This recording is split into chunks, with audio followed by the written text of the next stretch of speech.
साथियों, आज मैं आपको एक और टास्क भी देना चाहता हूं। ये टास्क आपके अपने पूरे कैरियर भर करते रहना चाहिए। एक प्रकार से उसको आपके जीवन का हिस्सा बनाना चाहिए, आदत बना देना चाहिए। और मैं संस्कार की मेरी सीधी सीधी परिभाषा यही है कि प्रयत्न पूर्वक विकसित की गई अच्छी आदत, इसका मतलब है संस्कार। आप जहां भी काम करें, जिस भी जिले में काम करें, आप मन में तय करिए कि इस जिले में इतनी सारी मुसीबतें हैं, इतनी कठिनाई है, जहां पहुंचना चाहिए नहीं पहुंचना था। तो आपका एनालिसिस होगा। आपके मन में ये भी आएगा पुराने लोगों ने पता नहीं ये क्यों नहीं किया, ये नहीं किया, सब होगा। क्या आप खुद उस क्षेत्र में जो भी आपको कार्य क्षेत्र मिले, छोटा हो या बड़ा हो, आप ये तय कर सकते हैं कि जो 5 चैलेंजेस हैं मैं उसको आइडेंटिफाई करूंगा,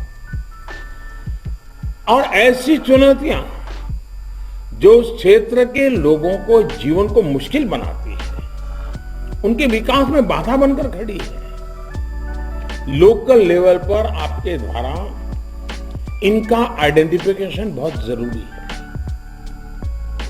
और ये जरूरी क्यों है ये भी मैं बताता हूं। जैसे हम सरकार में आए तो हमने भी ऐसे कई सारे चैलेंजेस को आइडेंटिफाई किया।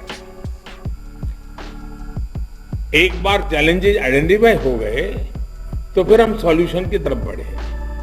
अब जैसे आजादी के इतने साल हो गए, क्या गरीबों को पक्का घर होना चाहिए नहीं होना चाहिए, एक चैलेंज थी। हमने उस चैलेंज को उठाया, हमने उन्हें पक्के घर देने की ठानी और पीएम आवास योजना तेज गति से विस्तार कर दिया गया। देश में ऐसे अनेक जिले बहुत बड़ा चैलेंज थे जो विकास की दौड़ में दशकों पीछे थे। एक राज्य है काफी आगे है लेकिन 2 जिले बहुत पीछे हैं। एक जिला बहुत आगे है लेकिन 2 ब्लॉक बहुत पीछे हैं। हमने नेशन के रूप में, भारत के रूप में एक विचार किया कि ऐसे जिलों को भी चिन्हित किया जाए और एस्पिरेशनल डिस्ट्रिक्ट के ऊपर एक अभियान चलाया जाए और उनको राज्य की एवरेज के बराबर लाया जाए, हो सके तो नेशनल एवरेज तक तो ले जाया जाए। इसी तरह एक चैलेंज था गरीबों को बिजली कनेक्शन का, गैस कनेक्शन का। हमने सौभाग्य योजना शुरू की, उज्ज्वला योजना चलाकर उन्हें मुफ्त गैस कनेक्शन दिया।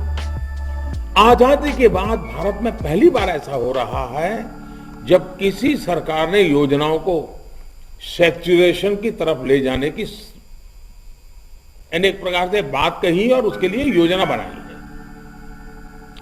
और इस परिप्रेक्ष्य में आपको एक उदाहरण देना चाहता हूं। हमारे यहां अलग अलग विभागों में तालमेल की कमी की वजह से परियोजनाएं बरसों बरस अटकती रहती थी। ये भी हमने देखा है कि आज सड़क बनी तो कल टेलीफोन वाले आकर उसे खोद गए, परसों नाली बनाने वालों ने उसमें खोद दिया। कोऑर्डिनेशन के कमी के कारण इस चैलेंज को ठीक करने के लिए हमने पीएम गति शक्ति नेशनल मास्टर प्लान बनाया है। सभी सरकारी विभागों को, सभी राज्यों को, सभी स्थानीय निकायों को, इस हर स्टेक होल्डर को एडवांस में जानकारी हो, ये सुनिश्चित किया जा रहा है। यानी जब आप चैलेंज को आइडेंटिफाई कर लेते हैं तो सॉल्यूशन खोजकर उस पर काम करना भी आसान हो जाता है। मेरा आपसे आग्रह है कि आप भी ऐसी 5, 7, 10 जो भी आपको ठीक लगे, ऐसी कौन सी चैलेंजेस है जो उस क्षेत्र के लोगों के लिए अगर वो मुक्ति बन जाए उस मुसीबतों से तो एक आनंद की लहर छा जाएगी, सरकार के प्रति विश्वास बढ़ जाएगा, आपके प्रति आदर बढ़ जाएगा। और मन में तय किए कि मेरे कार्यकाल में मैं इस क्षेत्र को इस समस्या से मुक्त करके रहूंगा। और आपने सुना होगा हमारे यहां शास्त्रों में स्वांतः सुखाय की बात कही गई है। कभी कभी जीवन में अनेक काम करने के बाद भी जितना आनंद नहीं मिलता है, एकाध काम खुद ने तय किया और किया जिसमें स्वतः को सुख मिलता है, आनंद मिलता है, उमंग से भर जाते हैं, कभी थकान नहीं लगती।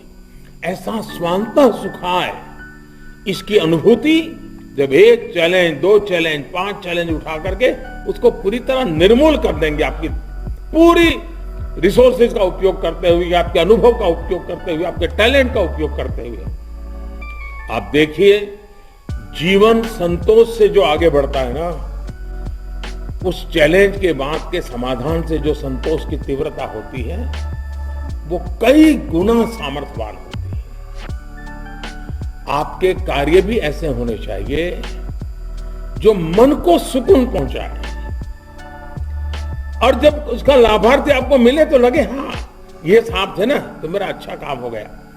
आपको इस क्षेत्र के छोड़ने के 20 साल के बाद भी वहां के लोग याद करें, अरे भाई वो एक साहब आए थे ना अपने इलाके में, ये एक बहुत पुरानी समस्या का समाधान करके गए, बहुत अच्छा काम करके गए। मैं चाहूंगा आप भी ऐसे विषय खोजिएगा जिसमें आप एक क्वालिटेटिव चेंज ला पाएंगे। इसके लिए आपको इंटरनेशनल स्टडीज खंगालनी पड़े तो भी करिएगा, कानून का अध्ययन करना पड़े तो वो करिएगा, टेक्नोलॉजी की मदद लेनी भी पड़ी तो वो भी करिए, उसमें भी पीछे मत रहिए। आप सोचिए, आप सैकड़ों लोगों की शक्ति देश के अलग अलग जिलों में एक साथ लगेगी। आप 300-400 लोग हैं, यानी देश के आधे जिलों में कहीं न कहीं आपके पैर पड़ने वाले हैं। मतलब आधे हिंदुस्तान में आप एक नई आशा को जन्म दे सकते हैं मिलकर के। कितना बड़ा बदलाव आएगा, आप अकेले नहीं हैं। 400 जिलों में आपकी ये सोच, आपका ये प्रयास, आपका ये कदम, आपका एक इनिशिएटिव आधे हिंदुस्तान पे प्रभावित कर सकता है।